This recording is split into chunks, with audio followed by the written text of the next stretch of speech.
1, 2, 3, 4. Hi, I'm Ian Semple, the Director of Transportation and Transit with the City of Kingston. And I'm Christopher Norris, General Manager, Kingston Transit, and we're here to tell you more about transit. Hello, everyone, and welcome back to Tell Me More, the podcast that always thanks their bus driver.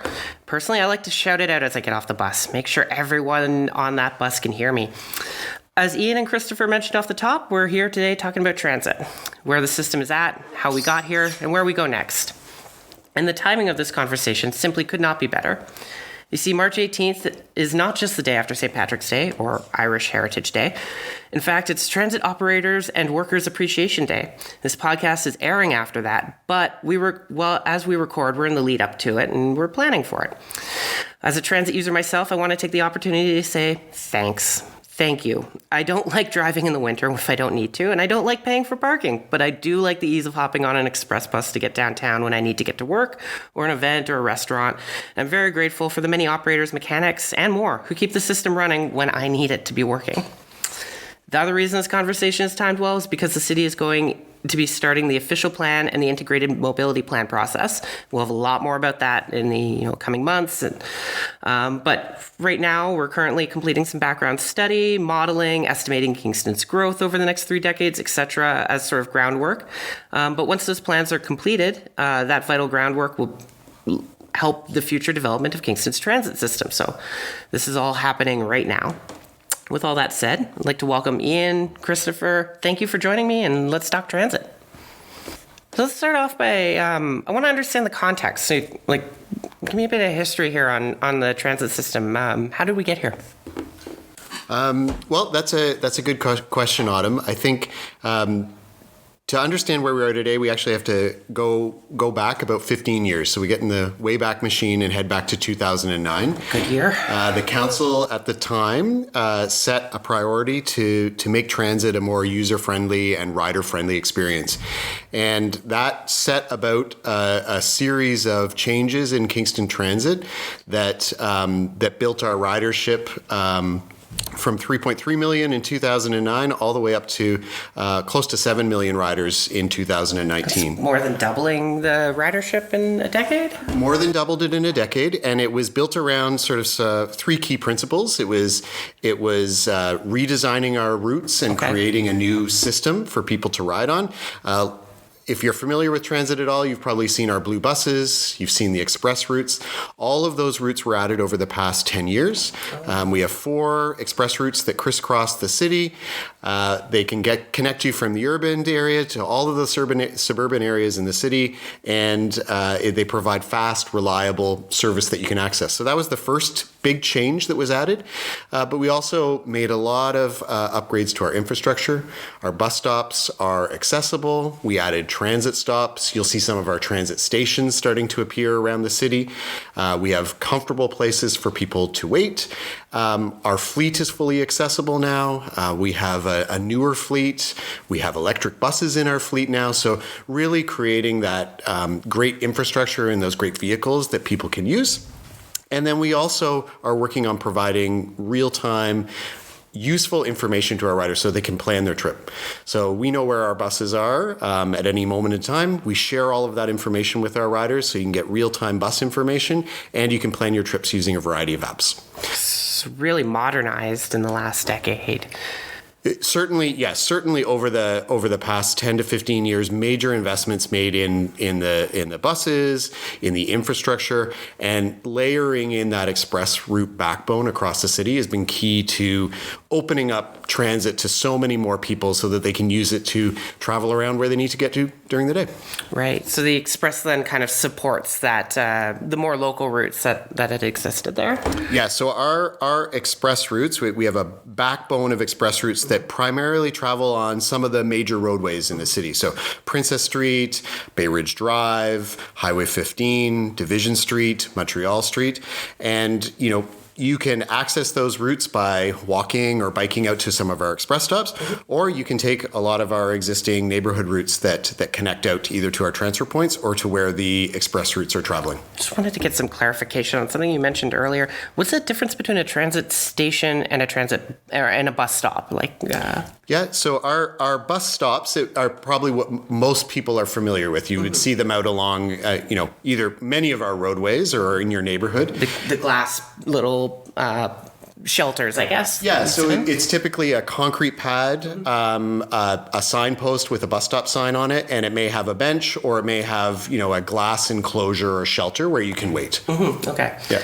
And so that's the stop, but the difference between that and the station, sorry? So what we're building now, especially at our higher frequency service stops where we've got lots of people and lots of riders, are what we call our transit stations. So the first transit stations were installed on Henderson Boulevard this year. So if you traveled on the 501 or the 502, you'll see them on Henderson Boulevard. They're the fancy ones. Big, large stations, lots of places to sit and wait.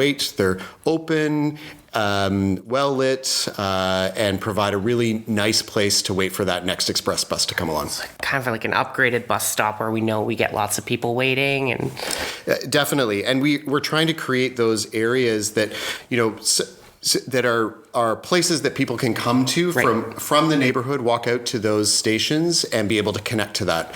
And wait for the next express bus to come along and continue your journey. Yeah. You'll see more of these stations appearing on Bay Ridge Drive this year. Yeah, and to add to that is that you're not going to spend a lot of time at those stations, right? Our express service, it's fast, it's frequent, it's available, it's reliable. Right. So as Ian said, we're attracting people from the neighborhoods and the local businesses and having them work to the express network, and you're able to show up and essentially go on your way, and with little amount of time, you don't have to plan your trip. It's pretty spontaneous. So is that frequency and reliability, do you think that's one of the factors with the express bus that has helped grow the ridership, the number of people taking the bus in the last 15 years, or? Definitely. So I think on some of our routes, previously, service would be every 30 minutes, sometimes every 60 minutes. But some of our express routes, you can get a bus every 15 minutes or every 10 minutes. It's about allowing you to, as Christopher said, to be able to make a more spontaneous trip. Right. So you want to just be able to travel where you want to be able to travel. Your day, like any day, has hiccups that might appear in it. You don't want to be worrying about when that next bus is coming, and that's what the express routes, are designed to give our riders. Right. No more trying to structure your day so you can rush out to meet the one bus, or you're going to delay everything else in your day by half an hour, etc. That's right. That makes a lot of sense. Okay.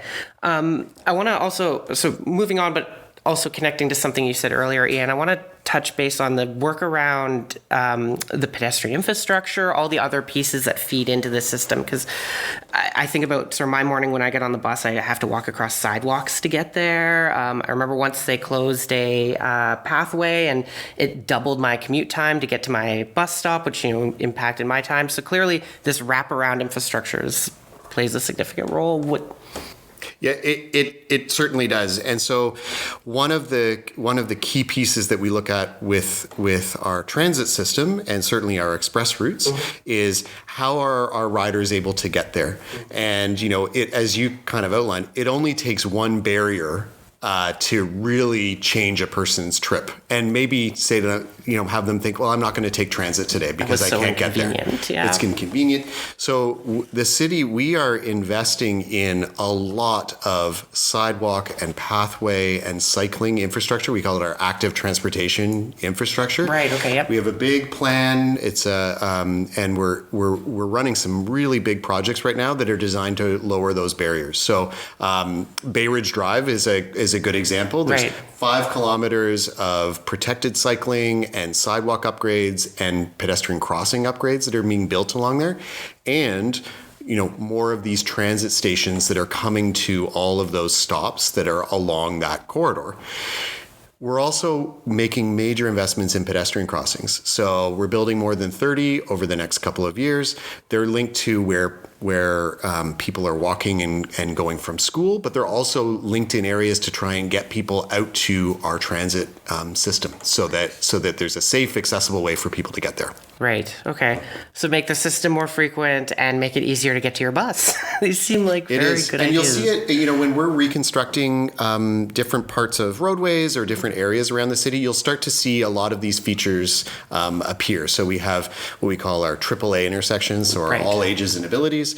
There's those are the ones with like green paint and the extra signals. Protected areas for cyclists to be able to make a turn, wider areas for people to cross at, ramping and other features that are built in. It's a far more pedestrian and cycling friendly intersection than what would have previously been there. So you'll see some of those on John Counter Boulevard. Right. We're building upgrades at Montreal and John Counter Boulevard soon that will incorporate all of those elements. Very cool. Neat to see how those two systems sort of interact, because you think of them as related but separate, but they play a pretty critical role together. Well, I think as Christopher often says when we're sort of talking, it's, every transit rider is also an active transportation user. So every transit trip begins with a walk or a bike or some measure of active piece, right? Yep. So we need to think about the whole trip, not just the transit elements. Right. Okay. And really what's fascinating now with the advent of technology is that the number of ways to travel out there has just increased, right? There's e-scooters, bike share, all kinds of things that I imagine our AMP will have a look at in the future. So let's talk about the future a little bit. Well, actually, hold off on that for a second. I just want to talk about sort of the elephant next to the room, maybe. COVID. Obviously, that was a big impact on transit systems everywhere. Had a major impact on Kingston's. Are we through that? Are we recovered from the impacts of the pandemic? So we are recovering, and I think you're absolutely right. COVID had a big impact on everything, but when you think about our transportation system and our transit system, how people moved or didn't move around during that time was significant. So certainly, we saw a real drop in our ridership. So I mentioned we moved almost 7 million trips. 7 million trips happened in 2019. Yeah. We were half of that in 2020. Jeez. And so and then over the course of the following years, that ridership has recovered. Mm-hmm. We're at about 88% of that 2019 ridership. So we moved 6.2 million trips in 2023. Okay. And we're still working to sort of build our service level back on some of our routes as well. And when you talk about 6 million trips, that's one trip on the bus. So that's right. So somebody might take 2 or 3 trips in a day. That's right. So if you're going to work in the morning and coming home from work at night, that would be 2 trips. Right.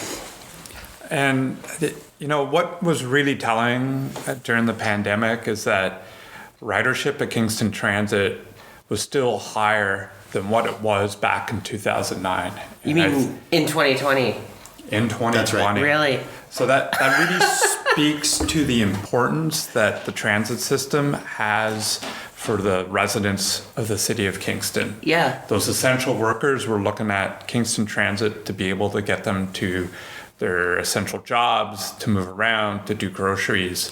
So that the whole dynamic of transit has changed through that. And the pandemic was not a good thing. No. But it highlighted some real good items that came out through that whole investment over the 10-year, 15-year period. It feels like it validates it, because if you had all that growth, and then if even after you lose all that growth, you're still back to, you're not dropping below what you were 10 years ago. That's fantastic to have the same ridership in 2020 when we were afraid of playgrounds and parks. and I think, I think that you're right. I think it certainly is validating to see, the investment that was made in our transit network, and to see that, really show how important it is to our our city, right? For our residents and for people that are working and living here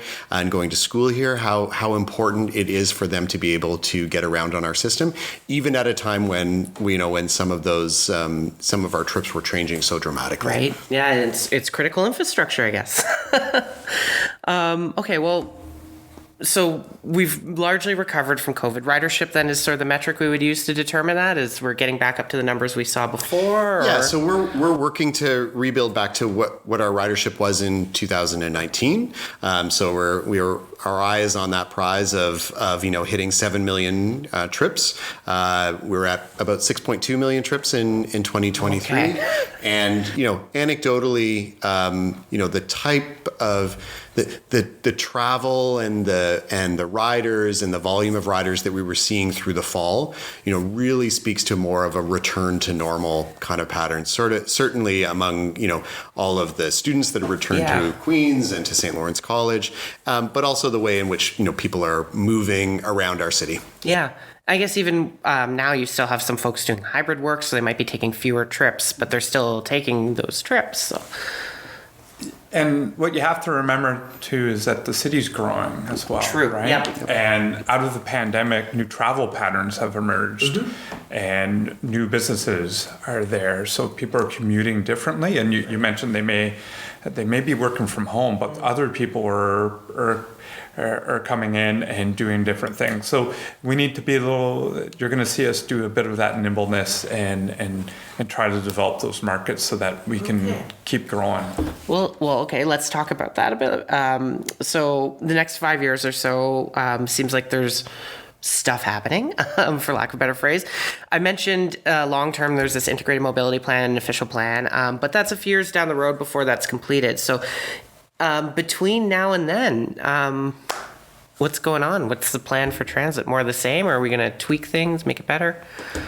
So I think the most important thing that we need to understand is that transit evolves, right? It's not something that's set in stone, and we're able to add service with demand, scale it back. We can go out to new areas, be it residential, new businesses. And I was talking about that nimbleness and being able to do that and react to that demand that as the population grows, as business grows, and that demand. And I think we're going to be looking at that, right? And really being able to be there for our residents and there for the economic growth of the city as well. And the other part that's really important, and it's those attributes and what we're seeing out of the service that we operate through the Express network. And you mentioned it as well in your intro, is that it's competitive, it's fast, it's direct, it's available, it's reliable. Those are really strong attributes that make people do spontaneous trips, don't think about your trip, and you're not building your day around the schedule that we post. And that is really what we're going to be looking at holistically on the network, and how do we make the entire city accessible and make Kingston Transit a choice, a preferred choice, right, for residents, and how are we competitive in traveling, and for those people who have a choice to take their personal car in.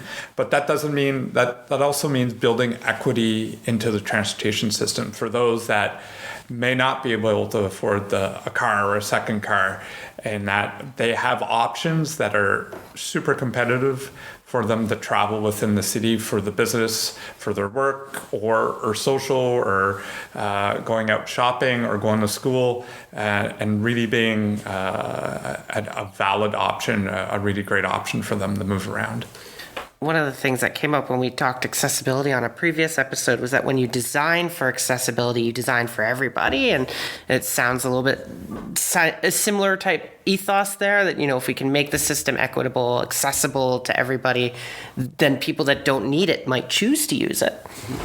Well, and I think so some of the things that you'll start to see then, I think in the way that Christopher's talking about what you would expect as a rider to happen, you will continue continue to see some big investments in our active transportation network. You will continue to see upgrades that are happening at our intersections, pedestrian crossings, new stations that are coming in.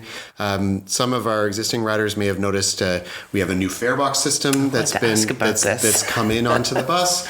So there's options that will be coming, for how you board and ride and how your fare works. Right. So like tap to pay maybe.